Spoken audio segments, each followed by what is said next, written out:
Assalamualaikum warahmatullahi wabarakatuh. Oke, kita lanjutkan kembali pembelajaran kita dengan judul fungsi kuadrat. Nah, sebelum kita belajar, kita baca doa terlebih dahulu. Bismillahirrahmanirrahim. Rabbis rohli sodri wa yassirli amri wahlul 'uqdatam min lisani yafqahu qawli. Oke, kita saksikan ya videonya. Nah, untuk yang pertama-tama fungsi kuadrat ada beberapa yang akan saya kasih tahu bagian-bagiannya. Yang pertama adalah bentuk umum fungsi kuadrat. Nah, kalau bentuk umum fungsi kuadrat itu di mana bentuk umumnya adalah fx sama dengan ax kuadrat tambah bx tambah c, di mana a-nya itu tidak boleh sama dengan 0. Jadi a-nya itu nggak boleh 0, berarti angka selain 0. Nah, jadi yang dikatakan a itu adalah koefisien dari x kuadrat. Nah, itu ya. Yang dikatakan B adalah koefisien dari X, dan dikatakan C adalah konstanta atau angka yang berdiri sendiri dan dia tidak punya variabel di sebelahnya. Nah, jadi ingat dulu ya, kalau dia A itu adalah koefisien dari X kuadrat, B koefisien dari X, dan C adalah konstanta atau angka yang berdiri sendiri. Nah, contohnya misalnya si Fx. Nah, jadi fungsi kuadrat ini boleh Fx, boleh Y ya. Ada yang buat Y sama dengan, ada yang buat Fx sama dengan. Nah, itu sama ya. Nah, dimana di sini fx sama dengan misalnya 2x kuadrat ditambah 3x dikurang 4. Nah, ini berarti kita di sini kita peroleh di mana a-nya itu sama dengan 2, b-nya, a itu kan koefisien dari x kuadrat, berarti 2 ya. B-nya yaitu 3, koefisien dari x, dan si c-nya adalah konstanta, angka yang berdiri sendiri yaitu minus 4. Nah, terus satu lagi ya. Ini yang contoh yang pertama ya. Terus contoh yang kedua ada misalnya si fx sama dengan 2x kuadrat ditambah 5. Nah, jadi kalau gini aja 2x kuadrat tambah 5 ini termasuk fungsi kuadrat juga karena dia ada kuadratnya ya. Nah, di mana a-nya itu adalah koefisien dari x kuadrat, a-nya 2. B-nya itu adalah koefisien dari si X. Nah, Bun, di sini nggak ada X-nya, berarti B-nya itu adalah 0. Nah, sementara si C yaitu angkanya, di sini angka yang berdiri sendiri, berarti C-nya adalah 5. Nah, kemudian contoh selanjutnya, yang ketiga, contohnya misalnya si Fx sama dengan minus X kuadrat dikurang 5X. Nah, kalau kayak gini berarti si A-nya yaitu minus 1, yaitu koefisien dari X kuadrat ya, min 1. Kemudian si B adalah koefisien dari si X, berarti minus 5 ya. B-nya yaitu minus 5. Nah, secara C itu adalah 0 ya. Konstanta atau angka yang berdiri sendirinya nggak ada. Berarti si C-nya itu adalah 0. Nah, gitu. Terus, kalau contoh yang keempat. Nah, misalnya Fx sama dengan minus 3x ditambah 5x kuadrat dikurang 2. Ini termasuk fungsi kuadrat juga karena ada x kuadrat di sini ya kan. Nah, ini sekarang kalau di sini a-nya berapa? A-nya itu bukan min 3 tapi tetap a, di mana ini cuma diputar-putar aja posisinya. Di mana a itu adalah koefisien dari x kuadrat. Berarti a-nya adalah 5. Kemudian si b-nya adalah koefisien dari x yaitu minus 3. Nah, kemudian si C adalah konstanta atau angka yang berdiri sendiri. Di sini angka yang berdiri sendiri adalah minus 2. Nah, seperti itu ya. Ini contoh-contohnya untuk menentukan A, B, C. Jadi kita harus tahu dulu cara menentukan si A, si B, dan si C untuk mengerjakan materi yang selanjutnya. Nah, kemudian kita lewat ke bentuk umum. Kita pelajari udah bentuk umum. Selanjutnya kita pelajari mengenai grafik fungsi kuadrat. Nah, ini cuman gambaran umumnya aja dulu, di mana grafik fungsi kuadrat ini dia ada yang terbuka ke atas. Nah, ini artinya terbuka ke atas ya. Nah, ini seperti huruf U seperti ini. Huruf U terbuka ke atas, itu dia terbuka ke atas kalau dia A-nya lebih besar dari 0. Yang A yang tadi nih lebih besar dari 0. Berarti kalau dia A-nya minus-minus berarti itu nggak termasuk ya. Nah, jadi A lebih besar 0 atau positif ya. Kalau dia positif berarti dia A-nya lebih besar dari 0. Kalau dia A-nya lebih besar dari 0, maka grafiknya itu adalah terbuka ke atas. Itu dulu kata kuncinya. Nah, kalau dia grafik dia terbuka ke atas berarti di sini ada di bawahnya ini ada namanya minimum. Nah, minimum ya. Nah, ini kemudian kalau dia grafiknya terbuka ke bawah, ini seperti huruf N tapi agak panjang ke bawah ya. Nah, itu grafiknya itu seperti huruf N. Nah, ini adalah jika A-nya lebih kecil dari 0 atau A-nya negatif. Nah, jadi nanti ada bentuk umum persamaannya. Kalau A-nya negatif berarti dipastikan kalau dia grafiknya adalah terbuka ke bawah. Nah, di mana maksimumnya itu di atas nih, maksimumnya di atas nih, sini maksimum nih, titik maksimum atau nilai maksimumnya di sini. Nah, itu grafik fungsi kuadratnya. Kemudian kita lanjut ke titik potong. Nah, di mana titik potong itu ada dua. Di mana titik potong yang pertama yaitu titik potong terhadap sumbu X, itu yang pertama. Nah, kemudian titik potong terhadap sumbu Y. Nah, kalau titik potong terhadap sumbu X, itu cara mengingatnya, ingat aja kalau terhadap sumbu X berarti Y-nya sama dengan 0. Nah, kalau dia titik potong terhadap sumbu Y, kalau sumbu Y terhadap sumbu Y berarti X-nya sama dengan 0. Nah, jadi dia kebalikan. Gini, cara mengingatnya ya. Kalau dia titik potong terhadap sumbu X, maka Y sama dengan 0. Terus kalau dia titik potong terhadap sumbu Y, maka si X sama dengan 0. Itu cara mengingatnya. Nah, lanjut kita ke titik puncak. Nah, jadi di sini ada nama kata titik puncak, ada kata titik balik, ada namanya titik ekstrim. Itu tiga-tiganya sama semua artinya ya, titik puncak, titik balik, dan titik ekstrim. Nah, biasanya kalau titik puncak dari grafik yang terbuka ke bawah seperti ini titik puncak itu adalah X puncak, Y puncak. Nah, terus kalau misalnya dia grafik terbuka ke atas seperti ini, di bawah ini adalah titik puncaknya atau biasa dibilang titik balik ya, terserah apa aja. Nah, di sini ada X puncak, Y puncak. Jadi ada titik di sini, titik puncak. Di sini ada titik, titiknya itu namanya adalah X puncak, Y puncak. Nah, cara menentukan X puncak, Y puncak itu adalah ini.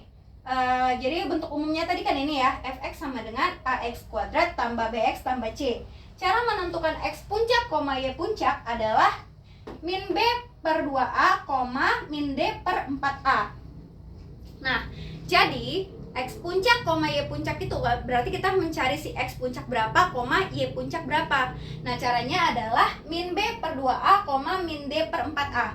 Ini caranya, cara mengingatnya kalau kamu lupa-lupa rumusnya atau cara menentukan X puncaknya ini apa, min B per 2A, min D per 4A, maka ini ada cara cepat versi saya sendiri ya, dimana cara cepatnya adalah mimin berduaan di perempatan. Nah, jadi cara mengingatnya adalah mimin berduaan di perempatan. Nah, gimana Bun? Supaya dapat hafal ini, mimin berduaan di perempatan. Berarti ini saya ulang ya. Menentukan X puncak, Y puncak di sini mimin. X puncak, Y puncak mimin. Mimin itu berarti min gitu ya. Min koma ya. Ini X puncak, Y puncak. Mimin berduaan di perempatan gitu. Berduaan di perempatan gitu. Mimin berduaan di perempatan gitu ya. Nah, jadi ini cara cepatnya saja. Bun, di mana tadi kan kita udah belajar A yang mana, B yang mana, C yang mana. Tapi D ada nggak yang kita pelajari tadi? Yang tadi hanya A, B, C saja, Bun. Yang D-nya nggak ada. Berarti yang D itu apa, Bun? D itu adalah diskriminan. Di mana diskriminan itu rumusnya adalah B kuadrat dikurang 4AC. Ini dia, saya kotakin ya. Jadi si D itu adalah B kuadrat dikurang 4AC. Berarti kita cari B-nya berapa, A-nya berapa, C-nya berapa. Tinggal dikurang-kurang dan dikalikan saja. Itu adalah cara mencari D atau diskriminan. Diskriminan adalah B kuadrat dikurang 4AC. Oke, lanjut. Setelah kita menentukan titik puncak, ada lagi namanya sumbu simetri. Di mana sumbu simetri itu adalah ini. Misalnya ini ada grafik kan, terus kalau kita bagi dua grafiknya itu kan ada sumbu simetri atau ada belahan gitu ya, belahan untuk dibagi grafiknya itu ini membagi dua grafik itu namanya sumbu simetri. Ini kalau kita bagi dua, oke. namanya sumbu simetri. Nah, untuk menentukan sumbu simetri gampang aja. Untuk menentukan sumbu simetri itu berarti si X puncak, dimana X puncaknya tadi adalah min B per 2A ya. Nah, berarti itu aja, kalau ditanya sumbu simetri berarti cari aja X puncaknya berapa, itulah dia sumbu simetrinya. Nah, kalau yang dari yang terakhir ini ada mencari nilai maksimum atau nilai minimum, dimana untuk mencari nilai maksimum dan nilai minimum itu hanya kita perlu tahu si Y puncak. Nah, di mana Y puncak adalah min D per 4A. Kalau udah tahu Y puncaknya, udah dapat dong nilai maksimum atau nilai minimumnya. Oke, untuk lebih jelas dari penjelasan saya yang sudah saya jelaskan, maka saya akan membahas 2 soal, di mana soalnya ini mencakup dari apa yang udah saya jelaskan barusan. Nah, untuk soal nomor 1. Soal nomor 1, tentukan koordinat titik potong fungsi kuadrat f(x) sama dengan x kuadrat dikurang 5x tambah 6 terhadap sumbu x dan terhadap sumbu y. Berarti ada 2 nih. Nah, satu-satu kita cari ya. Yang pertama, terhadap sumbu x. Nah, kalau terhadap sumbu x, nah katanya si fx itu fx sama dengan x kuadrat dikurang 5x ditambah 6. Katanya titik potong. Titik potong. Nah, berarti yang tadi nih, yang titik potong ini. Titik potong, dimana kalau titik potong itu kalau terhadap sumbu x maka y-nya sama dengan 0. Nah, kita buat ya, kalau terhadap sumbu x maka y sama dengan 0, atau si fx sama dengan 0 ya. Fx atau y kan sama ya, fx sama y sama dengan 0. Berarti si fx ini kita buat 0 sama dengan x kuadrat dikurang 5x ditambah 6. Nah, ini boleh diputar ya. Nih jadinya x kuadrat dikurang 5x ditambah 6 sama dengan 0. Nah, ini udah dipelajarin SMP, kita mau cari nih x-nya berapa. Kalau mencari x dari persamaan kuadrat seperti ini, ya udah jadi persamaan kuadrat ini cara mencari x-nya adalah dengan menentukan akar-akar seperti yang udah saya jelaskan sebelumnya dan udah dijelaskan juga di SMP ya. Nah, cara mencari akar-akar dari x kuadrat kurang 5x tambah 6, cara mencarinya adalah kalau saya buat di sini sele-selenya ya. Kalau dikali sama dengan 6, kalau ditambah sama dengan minus 5. Angka berapakah itu? Kalau dikali sama dengan 6, kalau ditambah sama dengan minus 5. Nah, kita tes untuk 26. Misalnya 2 kali 3 ya. Di sini 2 sama 3 tes dulu ya. 23. Nah, kalau di sini minus, berarti minus 2 kali minus 3 positif 6, pas minus 2 dikurang 3, utang 2, utang 3, utang 5, pas ya. Berarti dia 22 min 2 sama min 3. Nah, berarti kalau min 2 dengan min 3, maka akar-akarnya adalah yang pertama adalah x kurang 2, satu lagi x kurang 3. X kurang 2 dan x kurang 3. Setelah itu berarti x-nya berapa nih? Kalau x kurang 2 sama dengan 0, berarti si x-nya sama dengan 2. Kalau di sini x kurang 3 sama dengan 0, maka x-nya sama dengan positif 3. Kebalikannya aja, yaitu negatif jadi positif, jadi 2 dengan 3 x-nya.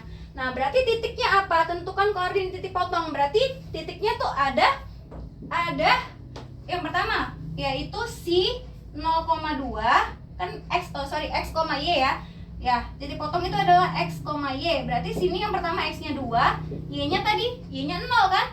Berarti 2,0 dan satu lagi titik potongnya x-nya 3, ya kan? Kemudian y-nya 0 juga. Nah, jadi titik potongnya adalah 2,0 dan 3,0. Seperti itu ya. Nah, gampang aja. Oke, itu terhadap sumbu x. Nah, kalau untuk terhadap sumbu y ini lebih gampang lagi. Kalau terhadap sumbu y, berarti kalau terhadap sumbu y, apanya yang 0? X-nya sama dengan 0 ya. Titik potong terhadap sumbu y, maka X sama dengan 0. Nah, kita buat dulu soalnya. Di mana soalnya yaitu si fx sama dengan x kuadrat dikurang 5x ditambah 6. Katanya X-nya yang 0. Berarti kalau X-nya yang 0, ini Y-nya ya. Fx itu kan sama dengan Y.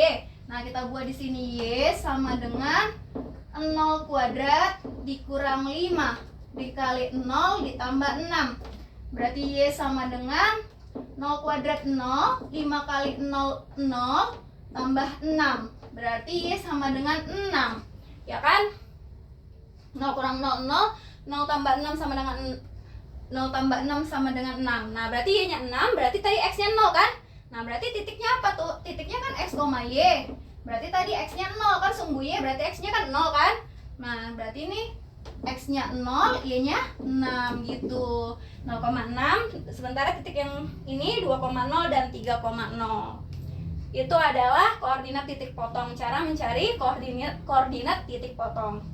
Oke, untuk soal yang kedua, katanya diketahui persamaan fungsi kuadrat Y sama dengan X kuadrat dikurang 4X ditambah 4. Tentukan A, koordinat titik puncak, B, persamaan sumbu simetri, dan yang C, yaitu nilai maksimum atau nilai minimum. Oke, satu-satu kita cari. Untuk yang A, di mana koordinat titik puncak? Nah, koordinat titik puncak itu kan Bun tadi X puncak, Y puncak. Cara menghafalnya tadi adalah mimin berduaan di perempatan, ya kan? Nah, ini gampang aja, berarti si min B. Nah, berarti B-nya yang mana, Bun? Kita cari dulu. Nah, ini kita buat di sini ya. Di sini Y sama dengan X kuadrat dikurang 4X ditambah 4. A-nya itu sama dengan 1 ya. B-nya sama dengan minus 4. Kemudian C-nya sama dengan 4 ya. A1, B min 4, C-nya 4. Berarti ini min rumusnya B. B-nya berapa? Min 4. Berarti dalam kurung lagi nih. Nah, jangan salah ya. Min ini adalah untuk rumusnya, B-nya sendiri yaitu min 4, berarti ada 2 minnya. Maka dalam kurung per 2 dikali A-nya. A-nya 2 dikali 1 ya. Kemudian koma min D. D itu adalah diskriminan B kuadrat dikurang 4AC ya. B kuadrat dikurang 4AC. Saya buat di sini ya. B kuadrat dikurang 4AC. Nah, berarti B kuadrat bisa langsung ya. Ini kan B sama dengan min 4. Nah, kalau berarti min 4 kuadrat berarti naik jadi pos. Min 4 kali min 4 ya. Berarti 16. B kuadrat adalah min, ini kita buat dulu 16, jadinya B kuadrat dikurang 4. 4 dikali A dikali 1, 4 dikali 1 dikali C. C-nya 4. Berarti ini 16 dikurang 4 kali 1, 4. 4 kali 4, 16. 16 kurang 16 itu berarti 0 ya. Per 4 kali A. 4 kali A, 4 dikali 1. Nah, berarti ini sama dengan naik pos, jadinya 4 per 2 jadi 2. Kemudian ini 0 ya jadinya ya. Ini min 0 dibagi 4 jadinya 0 ya. Ya, ini 0 dibagi 4 jadinya 0, berarti titik puncaknya X puncak, Y puncaknya adalah 2,0. Nah, seperti itu, selesai. Nah, kemudian yang B, pertanyaannya adalah berapakah persamaan sumbu simetrinya? Berarti sumbu simetrinya adalah X puncak ya. X puncaknya itu berapa X puncak? Berarti min B per 2A, di mana min B per 2A yaitu X puncaknya, yaitu X puncak. Sumbu simetrinya itu yaitu 2. Kemudian si C yaitu nilai maksimum atau nilai minimum. Nah, pertanyaannya apakah maksimum atau minimum? Lihat lagi soalnya. Soalnya ini kan A-nya 1. Kalau A1 berarti kan A lebih besar dari 0 ya kan. Kalau A-nya kan A-nya 1 nih. A1 berarti dia A-nya lebih besar dari 0. Berarti grafiknya yaitu terbuka ke atas. Berarti grafiknya seperti ini, terbuka ke atas. Ini adalah A lebih besar dari 0 karena di sini A-nya 1. Nah, berarti ini adalah, kalau gambar seperti ini berarti nilai minimum. Nah, nilai minimumnya itu apa? Nilai minimum ya, bukan maksimum, karena A-nya lebih besar dari 0, grafiknya terbuka ke atas, nilainya nilai minimum, di mana nilai minimumnya itu adalah Y puncak ya. Menentukan maksimum dan minimum ini dia Y puncak, di mana Y puncaknya itu sama dengan nilai minimumnya adalah 0. Nah, itu ya caranya. Berarti selesai pembelajaran kita. 2 soal, tapi udah mencakup semuanya. Oke, untuk selanjutnya ya, soalnya sama seperti ini ya. Soalnya nomor 1 dan nomor 2 sama, tapi saya ganti aja langsung di sini ya. Saya ganti di sini. Ini silakan dicatat dulu. Oke, saya pinggir sini, silakan dicatat, boleh di screenshot. Oke, setelah itu ini soal yang untuk kamu kerjakan. Nah, soal latihan yang mau kamu kerjakan, soalnya sama, saya ganti di sini. Soalnya yaitu saya buat tanda merah ya, X kuadrat dikurang 4X ditambah 3. Nah, itu yang diganti, selebihnya sama. Terus abis itu yang ini, Y sama dengan X kuadrat, saya ganti ke merah ya, X kuadrat ditambah 8X dikurang 9. Nah, ini adalah untuk soal latihan. Nah, berarti jawabannya bukan yang ini ya, jawabannya kamu cari sendiri, nanti kita bahas sama-sama di sekolah. Oke, itu soal latihannya. Selesai pembelajaran kita hari ini, semoga bermanfaat dan saya akhiri dengan Assalamualaikum warahmatullahi wabarakatuh.